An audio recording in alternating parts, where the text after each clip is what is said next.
अच्छा, एक बात बताइए, जो अपने देश में त्रिस्तरीय पंचायती राज व्यवस्था लागू हुआ, इसका लागू करने का मुख्य उद्देश्य क्या था?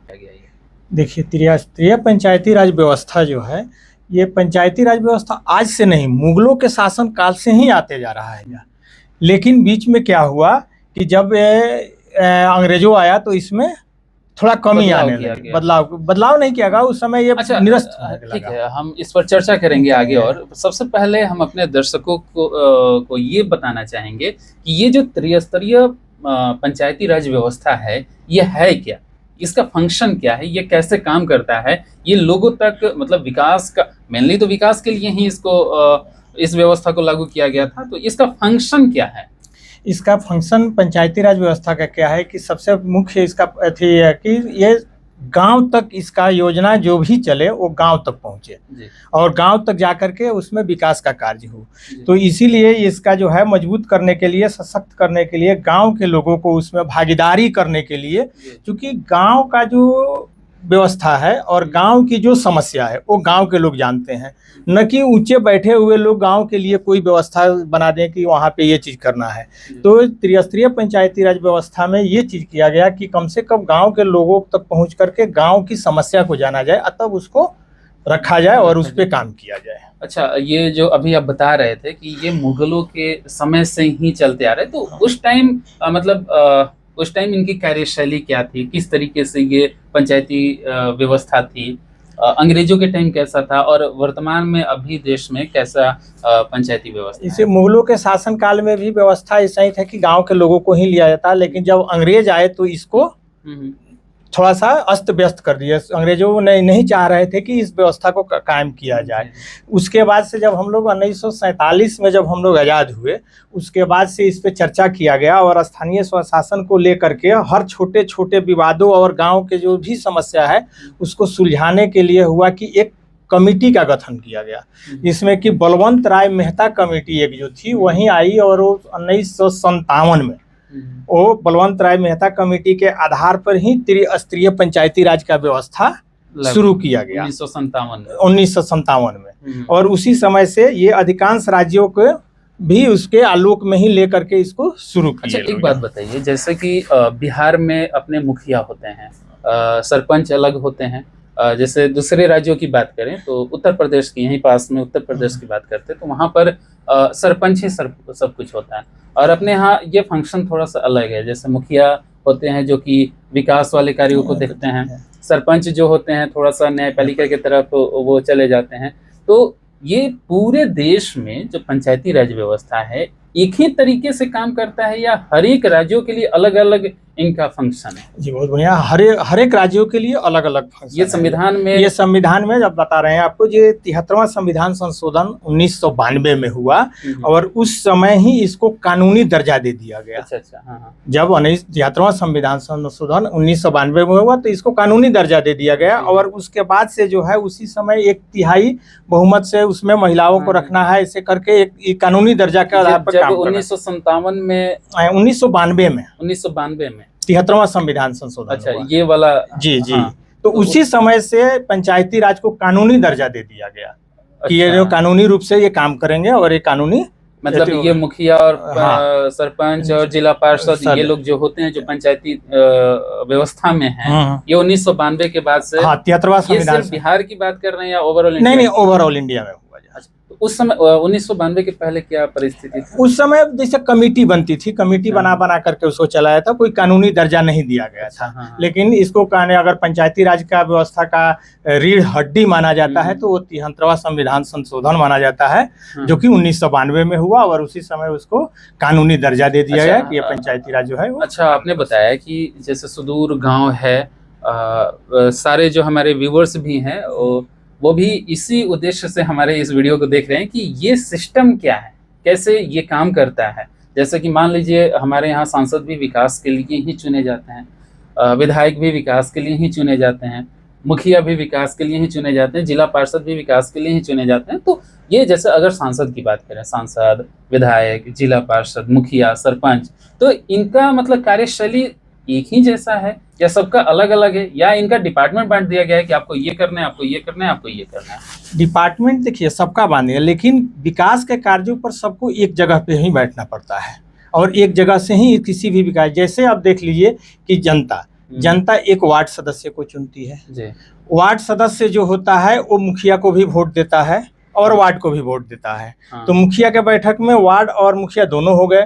फिर उसके बाद एक आपका उसी में बीच वाला कड़ी आता है पंचायत समिति। तो पंचायत समिति में मुखिया भी वोट देते हैं और वार्ड के लोग जो होते हैं वो भी देते हैं, तो पंचायत समिति बनता है। और वो पंचायत समिति जाकर के आपका प्रखंड स्तर पर जो होता है वो आपका एक समिति बन जाता है, प्रखंड स्तरीय समिति, और प्रखंड प्रमुख चुनते हैं। और उसके बाद से जिला परिषद में आ जाते हैं। तो जिला परिषद में भी वही लोग वोट देते हैं जो कि पंचायत में वोट देते हैं। तो कहीं ना कहीं पूरा लिंक जो होता है वो गांव से ही होता है। और उसके बाद से जैसे विधायक की बात आते हैं तो हो सकता है कि 1 2 3 4 जिला परिषद मिलकर के एक विधायक का वोट हुआ। नहीं, जैसे मेरा सवाल ये था कि ये तो चुनते सबको हम ही हैं, जनता ही चुनती है सबको, लेकिन इनका जो कार्य है, आखिर हम विधायक को भी चुन रहे हैं, मुखिया को भी चुन रहे हैं। तो जैसे होता है ना, अभी हमने बात किया ना, एक राजतंत्र होता था, एक राजा होता था, वही सब कुछ करता था। हालांकि उस समय भी मंत्रिमंडल होता था, जो उनके मंत्री होते थे, मंत्री लोगों से विचार विमर्श होता था, अलग अलग विभाग दिया जाता था। तो ये तो अलग चीज हो गया। लेकिन मेरा सवाल ये है कि जैसे हमने विकास के लिए ही सांसद को भी चुना, विकास के लिए हमने विधायक को भी चुना, विकास के लिए ही जिला पार्षद को भी चुना, तो इनका काम करने का मतलब विभागीय मतलब अलगाव है इनमें कि इस विभाग का ये करेंगे, इस विभाग का ये करेंगे, इस विभाग का ये करेंगे, या इनकी क्या बोलते हैं, एक बोलते हैं ना एरिया बंधा हुआ है? मतलब कैसे ये विधायक से, सांसद से विधायक कैसे अलग है? विधायक से हमारे अपने, मेनली हमें पंचायत पर बात करना है कि विधायक और सांसद से हमारे पंचायत की जो मुखिया हैं, सरपंच हैं, प्रखंड प्रमुख है, जिला पार्षद, ये उन लोगों से अलग कैसे हैं? अलग नहीं है, ये एक कड़ी है। जैसे देखिए उसमें क्या कहता है, ग्राम पंचायत जो होगा अपना ग्राम पंचायत के एरिया में ही काम करेगा। हाँ। उसी में जैसे हम लोग आ जाते हैं पंचायत समिति, यानी जिसको प्रमुख साहब के द्वारा कहा जाता है कि प्रखंड समिति जो बीच का हम लोग का, उसमें क्या कहा जाता है कि एक पंचायत से दूसरे पंचायत के बीच वाले रोड का काम जो है वो करा सकते हैं। अच्छा, हाँ, यही मैं पूछना चाह रहा था। वो करा सकते हैं जो इसके लिए, हाँ, जो प्रखंड पे थी होंगे, तो मान लीजिए कि 2 है आपका, 2 पंचायत का थी है, और प्रखंड प्रमुख जो होते हैं वो पूरा प्रखंड के लेवल पे होते हैं। तो वो काम जो है वो पंचायत समिति, पंचायतों के बीच को जोड़ने वाला कड़ी का, हाँ, वो करा सकते हैं। तो इसी तरीके से और भी जो इसी तरीके से जिला परिषद पर अगर चलेंगे तो हो सकता है जिला परिषद का एरिया जैसे भी बड़ा होता है तो फिर एक क्षेत्र से दूसरे क्षेत्र का जो जोड़ना है वो दोनों जोड़ने वाला कार्य जिला पार्षद करा देंगे। उसी तरह से उदाहरण विधायक जी के यहाँ चलेंगे तो विधायक जी के यहाँ हो सकता है एक प्रखंड से दूसरे प्रखंड के जोड़ने वाले रोड को भी वो काम करा लेंगे।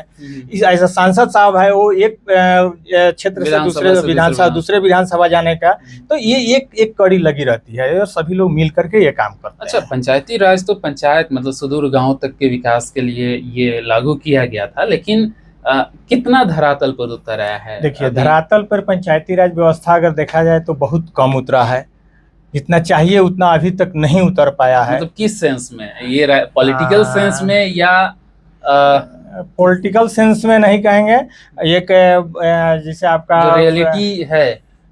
रियलिटी देखिए, रियलिटी में क्या आता है कि रियलिटी में लोग अभी जैसे महिलाओं के आरक्षण पे थोड़ा देर हम बात कर लें कि महिला इतनी है और महिला को आरक्षण दे दिए गए। जैसे आप 33% उस समय एडमेंट में जो 73वां संविधान संशोधन हुआ था उस समय 33% दिया गया था, लेकिन बिहार में 50% दिया गया था। अच्छा, आज जी ये बिहार सरकार एक्स्ट्रा 50% अपना रखी है महिलाओं के लिए। 73वें में ही ना 73वां के बाद जब से बिहार सरकार का जब से थी हुआ उस समय अपना ही 50% लागू किया। हाँ। लेकिन 50% में आज देखा जाए तो कम से कम 1 से 2% ही महिलाएं वैसे आती हैं कि जा करके आप या कोई जनता जानती है कि ये ही मुखिया है, नहीं तो बाकी तो उनके हस्बैंड को नहीं लोग जानते हैं मुखिया है।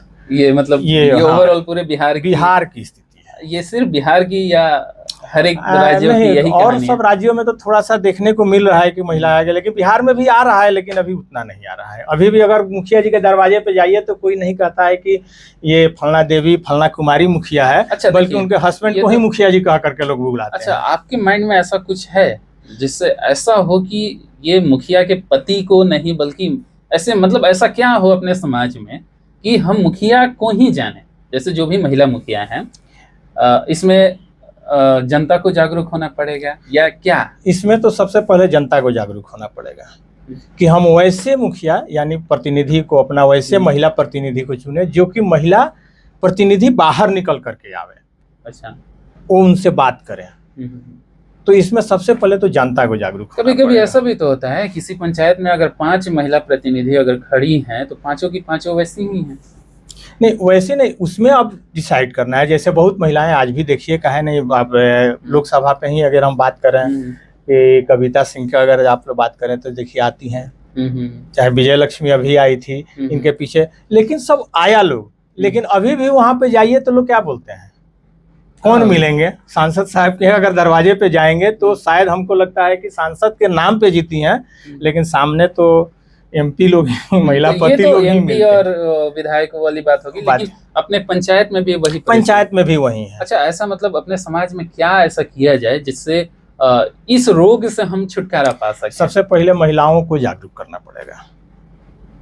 अच्छा, हाँ, महिलाओं को अगर हम लोग जागरूक कर दें और उनको सशक्त कर दें और महिला को शिक्षित कर दें। सरकार तो मुझे लग रहा है आजादी से लेकर अभी तक वो योजनाएं चला रही है, महिला सशक्तिकरण की योजनाएं चला ही रही है।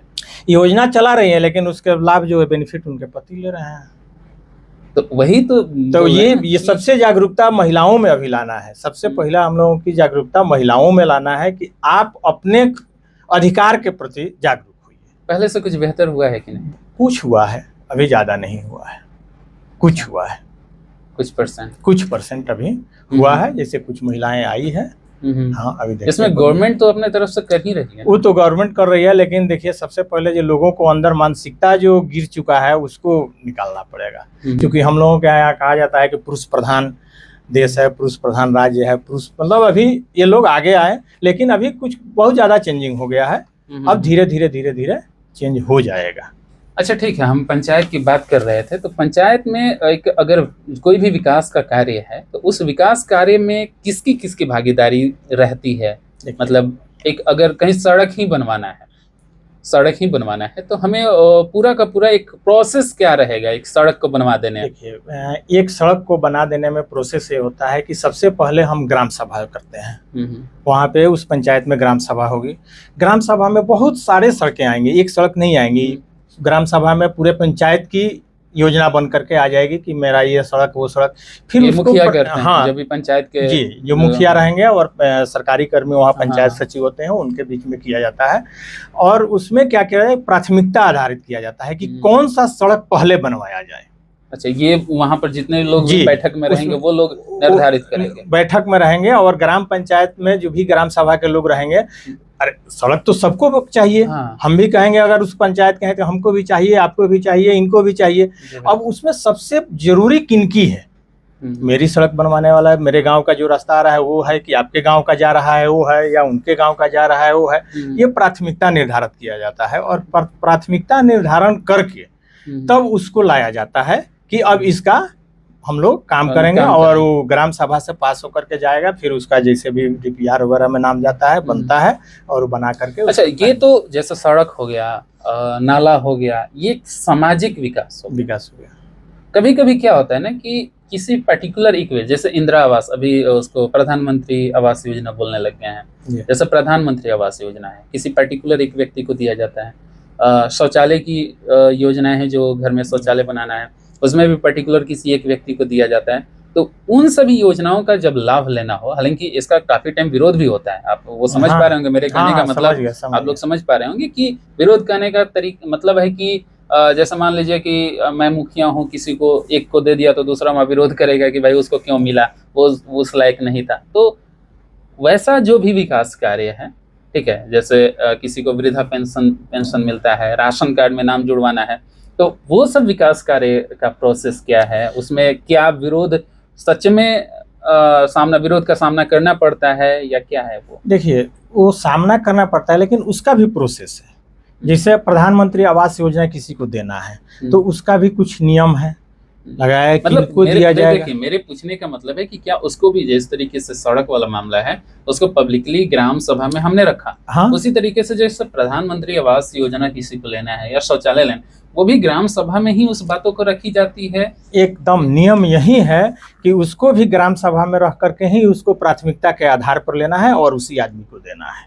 अच्छा, वो पूरे पंचायत पंचायत में वो तो ये निर्धारित कौन करता है? वो सरकारी नहीं वो या गांव के ग्राम सभा निर्धारित करेगा। उसमें जो समिति होती है, पंचायत सदस्य जितने होते हैं उनमें एक समिति होती है, सभी योजनाओं को एक जगह पर रख लिया जाता है, उसके बाद एक जगह कार्यालय में बैठ करके उसकी प्राथमिकता निर्धारण कर लिया जाता है और उसमें ग्राम सभा के लोग देंगे। वो ग्राम सभा जैसे वार्ड सदस्य हो गए, उसके बाद से आपका पंचायत समिति हो जाएंगे, उसके बाद से आपका प्रमुख साहब हो जाएंगे, फिर जिला अध्यक्ष हो जाएंगे, जिला परिषद अध्यक्ष। ये लोग बैठ करके उसको निर्धारण करके दे सकते हैं। जिला परिषद के जो होंगे। तो ये तो ऑनलाइन भी आवेदन होने लगा है ना? ऑनलाइन आवेदन होने से आवेदन तो है, हम क्या बोले, पहले आपको क्या बोले कि हमको भी चाहिए आपको भी चाहिए, आवेदन तो सबका जाएगा।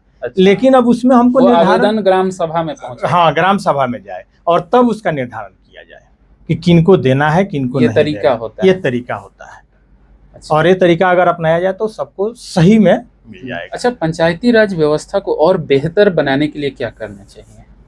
पंचायती राज व्यवस्था को और बेहतर बनाने के लिए देखिए, सबसे पहले तो सब लोगों को पंचायती राज व्यवस्था के बारे में जानना पड़ेगा कि ये क्या है।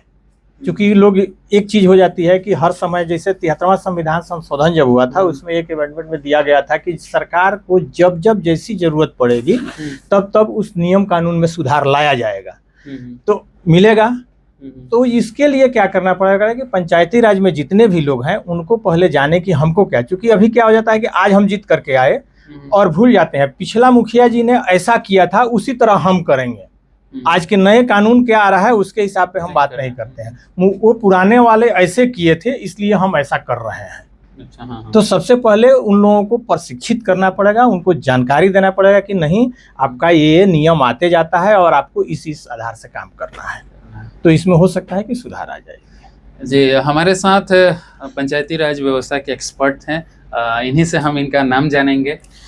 मेरा नाम अनिल कुमार हुआ और हम पंचायती राज व्यवस्था में मास्टर ट्रेनर।